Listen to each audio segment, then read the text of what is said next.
É um convite para a gente estudar o livro de Tiago. Tá certo? Diga comigo, gente, Tiago. Estudar o livro de Tiago. E estudar o livro de Tiago é um convite para a gente sentar como estudante. A gente não pode ler o livro de Tiago rápido. Né, Adriano, nem Sara, a gente não pode, é um convite para a gente sentar e parar.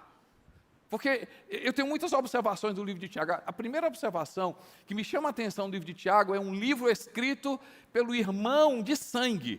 Tiago, literalmente, é o irmão de sangue de Jesus. E na minha cabeça diz assim, o que é que um irmão tem a falar com o irmão dele a respeito do irmão dele? Então, quando você lê Tiago, você está lendo a perspectiva de um irmão, de uma mensagem do irmão dele. Então, já me chama a atenção a riqueza desse livro. A outra coisa que me chama a atenção no livro de Tiago é que Tiago é conhecido como o livro de provérbios do Novo Testamento. Porque se a gente estuda o livro de provérbios, você não estuda o livro de provérbios rápido. Não é, eu li o capítulo 1, eu li 200 coisas que tem no capítulo 1. Que cada versículo tem uma riqueza maravilhosa. Então eu convido, Tiago convida para a gente sentar e aprender. E aí eu quero começar com a primeira mensagem que eu quero deixar para você. Tiago começa a falar sobre lutas e aflições. Diga comigo, gente, lutas e aflições. E aí ele diz, Tiago 1, de 2 a 4, ele chama a atenção de uma coisa interessante. Diz assim, meus irmãos, considerem motivo de grande alegria o fato de passarem por diversas provações. Pois vocês sabem que a prova da sua fé, diga comigo, gente, prova da sua fé.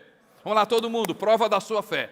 Prova da sua fé produz perseverança, e a perseverança deve ter ação completa, a fim de que vocês sejam maduros e íntegros, sem que falte a vocês coisa alguma. Feliz, no verso 12, feliz é o homem que persevera na provação. Persevera na provação, porque depois de aprovado, receberá a coroa da vida. Gente, é muito importante. Depois de ser aprovado, receberá a coroa da vida. Que coroa? A vida eterna. A vida eterna que Deus prometeu aos que o amam. O livro de Tiago começa um tema, no mínimo, estranho. Ficar feliz no meio da tribulação. Ficar feliz no meio da provação. Gente, parece uma coisa estranha.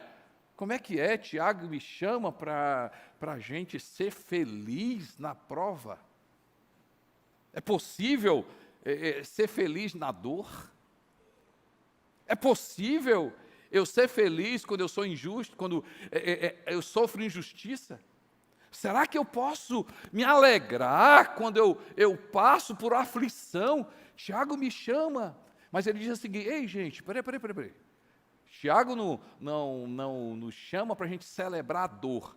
Diz assim, há um processo que Deus faz na minha vida e na sua vida, quando eu, na tribulação, na prova, eu consigo ver na perspectiva de Deus. Na perspectiva de Deus. Estão comigo, gente? Porque o que é que Deus quer fazer comigo, em mim, em você? Transformar. Mas Deus quer Deus quer construir muitas coisas na minha vida e na sua vida. Mas uma das coisas que Deus quer que na minha vida e na sua vida algo cresça, chama-se fé. Diga comigo, gente, fé. Hebreus, quando define fé, Samuel diz assim, fé é a certeza de coisas que não veio, a convicção de fatos que não é? Certeza e convicção, certeza de coisas que se esperam, convicção de fatos que se não veem. E aí ele diz, pela fé, né? Pela palavra. Então o que é fé, gente? Fé é essa certeza e essa convicção. Olha aqui para mim, aqui, gente. Fé é essa certeza e convicção pela palavra de Deus. E se você ler o texto de Hebreus, diz assim, sem fé é impossível agradar a Deus. Então vamos colocar o texto ao contrário, Darlan. Se sem fé é impossível agradar a Deus, então com fé eu agrado a Deus. Estão comigo, gente? Diga assim, se eu tiver fé, eu agrado a Deus. Vamos lá, gente, se eu tiver fé, eu agrado a Deus. Agora imagine, se eu tiver cada vez mais fé, o que é que vai acontecer? Eu vou agradar a Deus. E como é que acontece isso, gente? Provação. Provação. Eu acredito que tem várias classes que a gente precisa se matricular na nossa jornada para o céu. Várias classes que a gente precisa se matricular. A primeira classe que eu e você a gente precisa se matricular para ser aprovado, para ir para o céu, é a classe da salvação. Eu preciso me matricular na classe da salvação e aprender nessa classe que a minha salvação e a sua salvação não é por meio de obras, é pela fé em Jesus Cristo. Nessa sala eu vou aprender sobre graça. Tem outra sala que Jesus convida para eu e você a gente entrar. É a sala, o que, gente? De amar a Deus sobre todas as coisas e servir ao próximo. Olha, você precisa entrar nessa classe. Se você quiser alcançar a vida eterna, você precisa ser salvo e a salvação produzir na sua vida a obra. Amar a Deus e servir aos outros.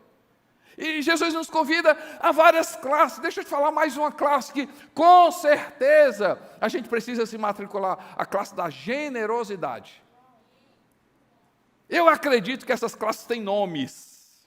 Mas tem uma classe aqui que Deus não coloca nome. Porque se Ele colocar o nome, ninguém vai se matricular. E aí, que classe é essa, gente? Provação. E ele diz assim, olha, você precisa se matricular nessa classe. Mas o senhor pode dizer o currículo dela? Como é que é o título? Não posso dizer não. Mas, Senhor, então não vou matricular. Diz, tudo bem, se matricule não. Se você não se matricular, você não vai ser aprovado para a vida eterna. Então, Senhor, eu vou entrar. E a gente entra nessa sala, nessa classe, sem saber. Eu nunca vi ninguém dizer o seguinte, Senhor, manda provação. Manda tribulação. Senhor, meu Deus, o que tiver de confusão, manda para mim. Senhor, meu Deus, o que tiver, complicação, pronto, ninguém, gente, alguém fez essa oração? Pelo contrário, a gente diz, Senhor, me livra. Pai, pelo amor de Deus. Não, a gente diz assim, a gente faz a oração de Jesus constantemente, Senhor, passa de mim esse cálice. É a nossa oração, gente, mas Jesus diz assim, se não entrar, se não é aprovado. E Tiago chama para a gente sentar, porque ele diz o seguinte, se a gente sentar na cadeira da provação, se a gente sentar na cadeira da provação, e a gente perseverar, diga comigo, gente, provação, perseverança, o que é que vai acontecer comigo e com você? Maturidade. Maturidade. E o que é uma pessoa madura na perspectiva de Tiago? Na perspectiva de Tiago, Adriano, o que é uma pessoa madura? É uma pessoa que, no meio da provação, ela crê na palavra de Deus.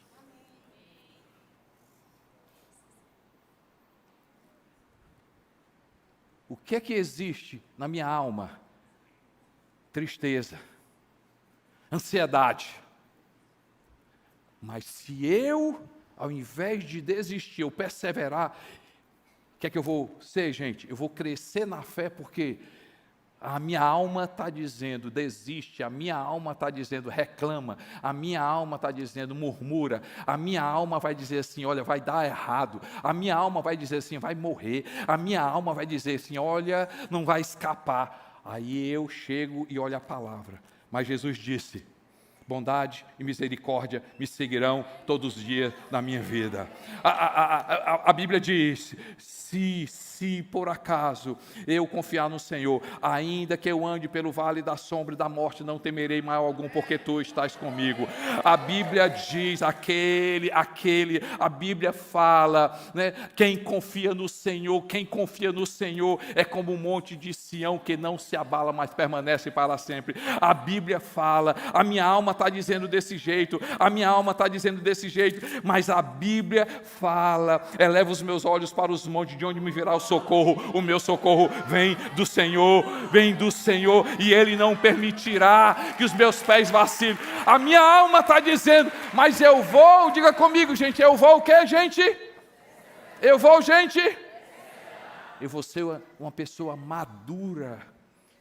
E o que é um fruto maduro? É um fruto que vive a estação, gente, coisa ruim é comer banana verde.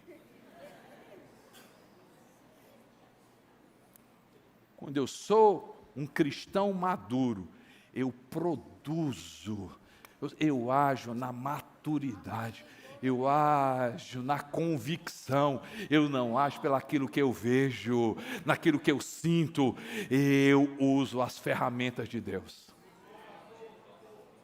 Gente, mas eu posso seguir outro caminho. Qual é o outro caminho? Provação. Mas pode ser que eu escolha o caminho do que eu vou desistir. E o que acontece comigo, gente? Eu vou ter o quê, gente?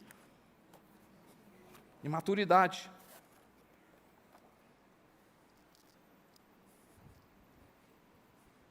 Eu não sei se é a pior coisa, mas é um terreno perigosíssimo. Cristãos imaturos. Não produzem, não são firmes, não têm raízes. Você lembra a parábola de Jesus, né, Adriano? Quando Jesus diz assim, olha, a palavra de Deus é lançada em 4 tipos de corações. Um coração, vê lá, o diabo rouba, a palavra de Deus é lançada em um coração, e por causa das provações, não consegue ter raiz. O que acontece? Cai na pedra, não consegue ter raiz. O que é? Não consegue crescer. Ei, gente, Tiago, chama a atenção que eu posso seguir outro caminho, pior ainda, na provação. Eu começar o que, gente? Murmurar. E o que acontece? Quando eu sigo esse caminho, perturbação. Provação, murmuração, perturbação. Sabe o que acontece? Tristeza com Deus. Tristeza com Deus. Aquelas pessoas que, pelo fato de não perseverarem na palavra, não terem conhecimento da palavra, não se apegarem à palavra, começam a dizer, na provação, reclamar, e começar a dizer, é culpa de Deus.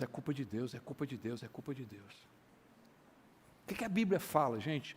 Por pessoas que perseveraram na provação. Poderia falar sobre várias pessoas. E, gente, a vida de Abraão. A vida de Abraão é um exemplo de uma pessoa que perseverou na palavra, porque Deus disse. E, gente, um exemplo maravilhoso, a história de José. José é a história de uma pessoa que literalmente cresceu quando a fé foi provada. Daniel. Eu poderia falar sobre, ei, gente, que história maravilhosa de Davi. Mas eu posso falar da minha história e da sua história. Da minha história e da sua história. Eu me lembro muito bem, há alguns anos, quantos anos, Darlan, que vocês estão aqui já? 14 anos. Me lembro muito bem de uma conversa que a gente teve no gabinete ali, não é? De muitas provações, de muitas dores, e não foram somente aquelas, né, Manu e Darlan? Quantas lutas vocês passaram, mas por causa disso, vocês hoje ajudam a gente. Porque você passou, mano, hoje você consegue ajudar mulheres. Porque vocês passaram. Adriano já contou a história dele. Ei, gente, a minha história, a sua história, eu não sei você. Mas é literalmente desse jeito. Acontece, não sei se acontece com você. Mas quando eu passo pela provação, eu já acordo de joelho. Eu já acordo de joelho. Gente, na hora da provação eu oro mais, na hora da provação eu leio mais a Bíblia, na hora da provação eu jejum, na hora da provação estou na igreja, e eu reclamo porque não tem culto de manhã, de tarde, de noite, de segunda a domingo, porque na hora da provação a gente começa a perceber uma coisa: ei, eu não faço nada sem Deus. Deus, eu preciso de Ti, eu preciso de Ti, eu preciso de Ti. Ei, Tiago me chama para a gente sentar e dizer assim: ei, na próxima vez, quando você se perceber, vixe, eu entrei na classe da provação, o que é que vai acontecer comigo? O que é que Pedro fala? Pedro, ele concorda, ele tem outra perspectiva, ele diz uma coisa interessante, 1 Pedro 1, 6 e 7, 1 Pedro 1, de 6 a 7, diz assim: nisso, vocês exultam, ainda que agora, por um pouco de tempo, devam ser entristecidos por todo tipo de provação. Assim acontece. Qual o propósito disso? Ele diz assim acontece para quê? Para que fique comprovado que a fé que vocês têm, muito mais valiosa do que o ouro que perece, mesmo que refinado pelo fogo. Fique comprovado que a fé que vocês têm é genuína e resultará em louvor, glória e honra quando Jesus Cristo for revelado. Gente, eu não sei o que acontece, mas acontece isso. Romanos 8, 28. Sabemos que Deus age em todas as coisas. Em todas as coisas.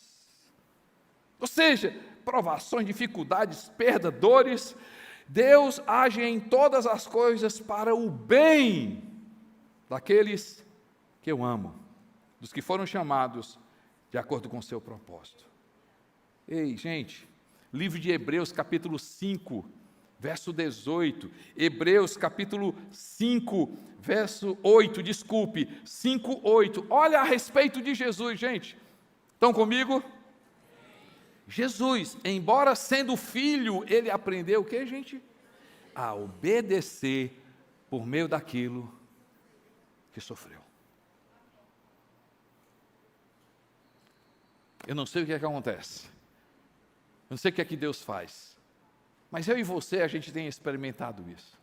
Quando a gente está na provação, as primeiras aulas, as primeiras horas, a gente não entende nada, a gente não consegue enxergar nada, mas eu não sei o que é que Deus faz, mas Deus faz. Deus consegue transformar a alegria em testemunho, queda em experiência, dor em força. Eu não sei o que é que Deus vai fazer contigo, meu irmão, mas faz o seguinte: na provação persevera na palavra, persevera crendo, crê no poder, crê na palavra, crê no agir, crê que Deus está no controle da sua vida, crê, persevera. Sabe por quê? A tua fé vai crescer, e se ela vai crescer, você vai agradar a Deus, você vai ser aprovado para a vida eterna. Você pode dar glória a Deus por isso, amém, gente?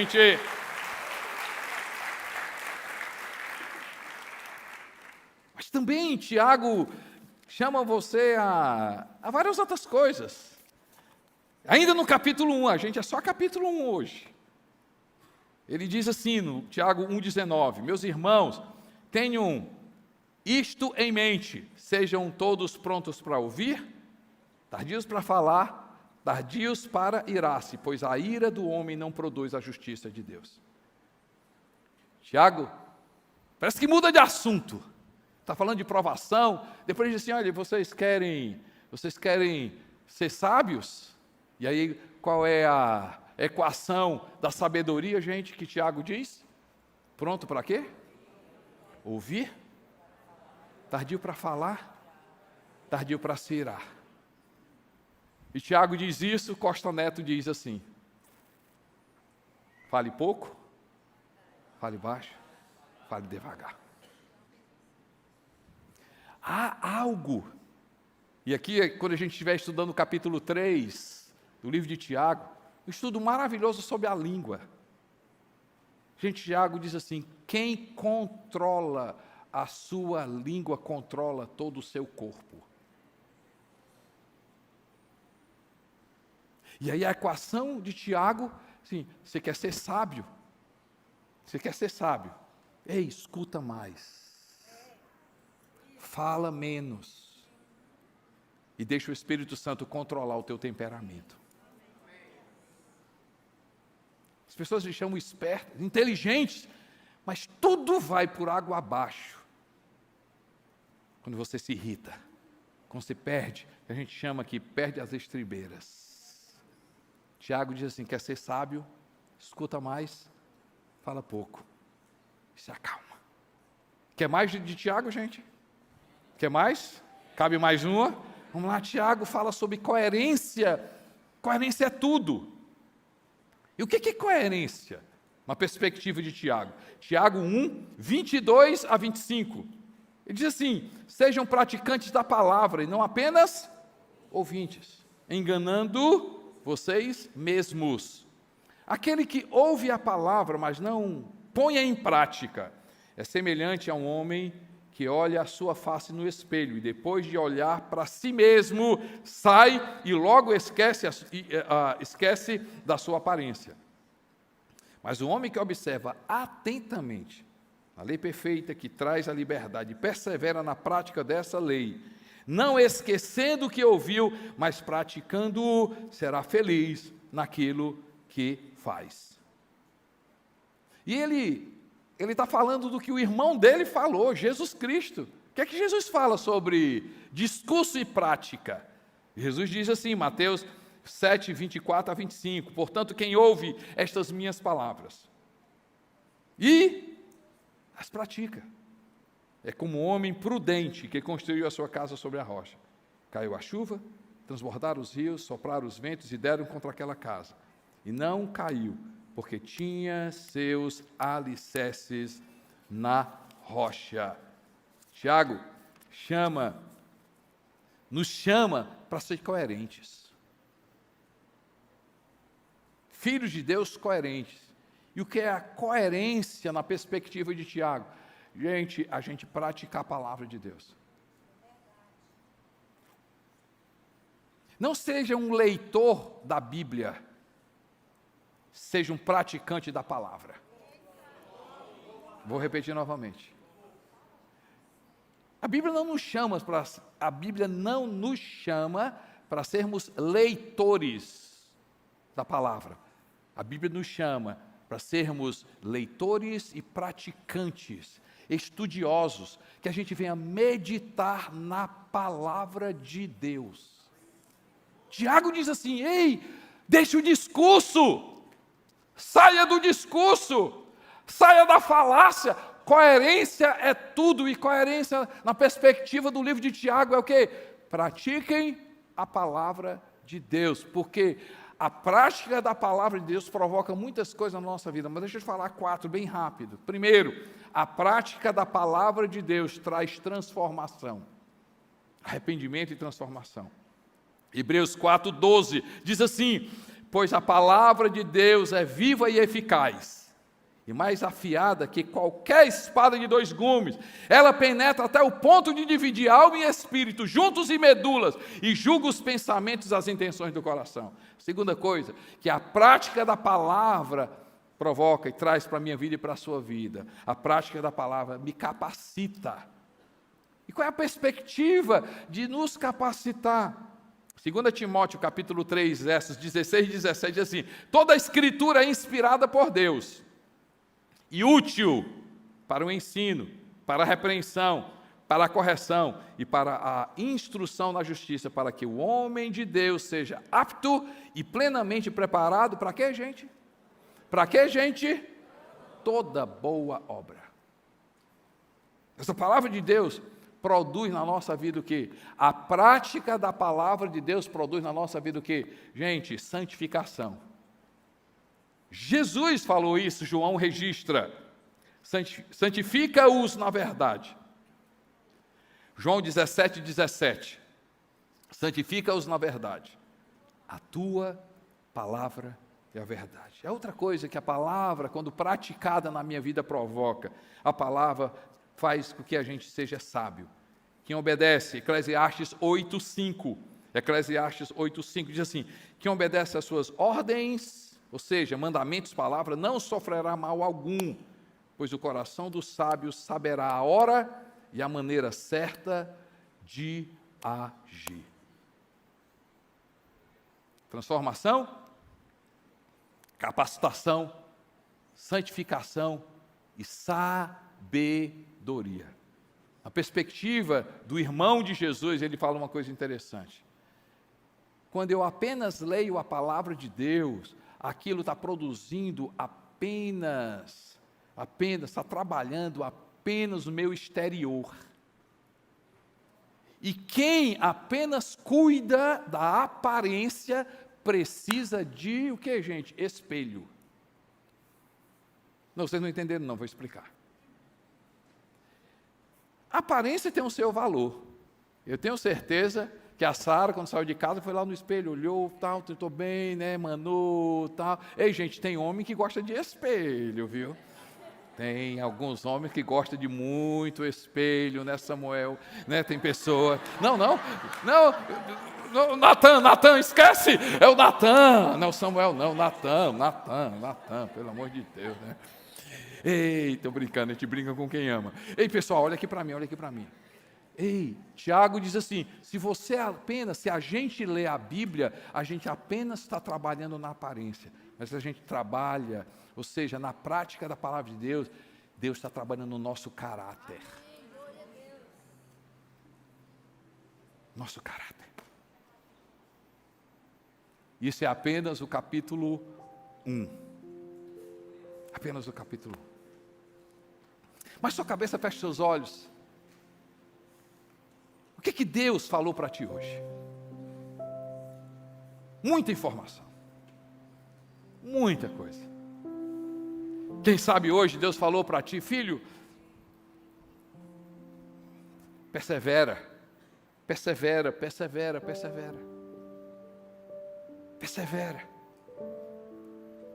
Não desiste. Quem sabe Deus falou para ti hoje, sim, filho, persevera, mas não fundamentado em qualquer coisa, persevera fundamentado na palavra. Vai na minha palavra, se enche da minha palavra, passe essa tribulação pela minha palavra, com as armas da minha palavra, com a espada da minha palavra. Quem sabe hoje Deus falou contigo? Quem sabe quem Deus falou contigo hoje? Ei, filha, está com raiva de mim, por quê? Está chateado comigo, por quê? E aí Deus falou contigo hoje, disse assim, eu sei porque que eu estou chateado com Deus. Porque na verdade a culpa foi minha.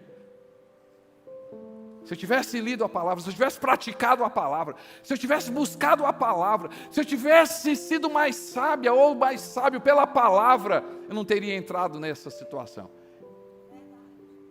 Quem sabe Deus falou para ti hoje assim, ei filho, deixa eu falar uma coisa, seja sábia, seja sábio, escuta mais, fala menos, seja controlado por mim. Quem sabe Deus falou para ti hoje? O que é que Deus falou para ti hoje? O que é que Deus tocou o teu coração interno? O que é que Deus tocou o teu coração hoje? Você que está comigo online, o que é que Deus tocou para você hoje? O que é que Deus falou para ti hoje? Quem sabe Deus está dizendo para ti hoje, ei, seja coerente. A vida que você está vivendo é incoerência. Quem sabe hoje o Espírito Santo está te convidando para praticar a palavra de Deus. Raízes profundas, árvores grandes e fortes, elas passam a ser fortes por causa da provação, raízes profundas. O que é que Deus falou para ti?